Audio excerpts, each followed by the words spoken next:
Wicked is finally a musical that is not afraid of being called the musical. What a miracle. What do you guys think about that? I would say they are one of the few musicals that just put it out there in the forefront. Yeah, and that's my big thing. It's like when you see a lot of modern musicals, they're almost feels like they're ashamed of being called a musical. They're hiding it in the marketing.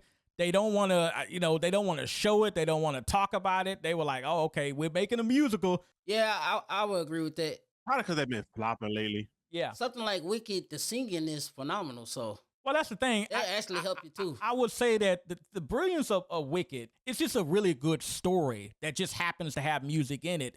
And like the original Wizard of Oz, it interweaves the music so much into the plot to the point where it works. They're not singing just to sing. Like every song in that movie feels like it's something that influences the plot and influences the characters, right? I give you a perfect example when I think Elphaba, the Wicked Witch, sings the song "The Wizard and I," right? The entire song is about how she has this kind of vision about how things are going to go when she meets the wizard and how he's going to accept her and how things are going to go well and how everything is going to be wonderful. And then she meets the wizard and she finds out he's a lying con man. And it seemed like the Wizard of Oz always get done right. Yeah. Because I'm trying to remember, didn't it have a Michael Jackson one? I love The Wiz. It was like... I love The Wiz. The only one was great too. Yeah, the irony is the only one that I didn't care for was the one made by Disney. That wasn't a musical. Oz the Great and Powerful. See, I don't even remember. Yeah, you don't even remember it because it wasn't. That was the only one I didn't like. The one that didn't have any singing. So maybe that's just something with the Wizard of Oz. I mean, if you're gonna create a musical, make it like Lion King. That's all I ask. Disney's incapable of doing that these days. Yeah, what I'm saying. Like, Disney's not capable of doing that. Make it fun. You know what I'm saying? Make me want to sing the lyrics. But I wanted to get deeper into that. Why do you guys think that so many of these recent movies do hide the fact that they're musicals? Do you think it is because of what Caution was referencing?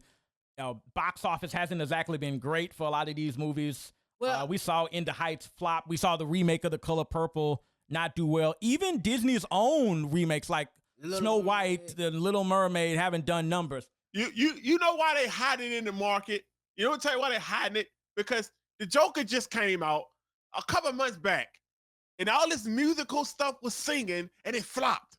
The difference here is that, unlike Joker, these people can sing. Like Ariana Grande and Cynthia Erivo can sing really, really well. So it's like they can hit those high notes. See, Joker is the perfect example where I didn't think I was getting a musical. I know, you weren't. I didn't go into the movie like, oh, I'm about to watch a musical. That's why it threw me off. But I do think, like I said, the singing is one of the main things. That the singing is actually doing great. And obviously the singing in Joker 2 is bad, right? It's not good singing, right? Most musicals nowadays is using audio tune. And it's like, come on, man. I didn't come for a T-Pain concert. I came for great singing. But I'm glad you pointed that out because, obviously in this case, you have these very two talented singers, who sing live. Grande. And Cynthia Erivo, they're very, very talented. So I have a big crush on Alligator, or what? I can't even say her name right. You saw Alligator Grande. Hey, that's I how don't know who that is. With her.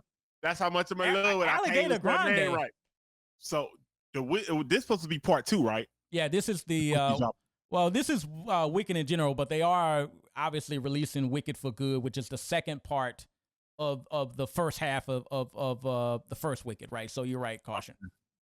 But so yeah, I want to watch it. Yeah, well, I was going to ask you about that. It's like, how much of this film's success is really dependent on the nostalgia people have for Wizard of Oz. And this is an interesting one because I almost feel like in some respects, I don't think it's Wizard of Oz. Yeah, Wizard of Oz is maybe a part of it. I think that the musical itself was so popular.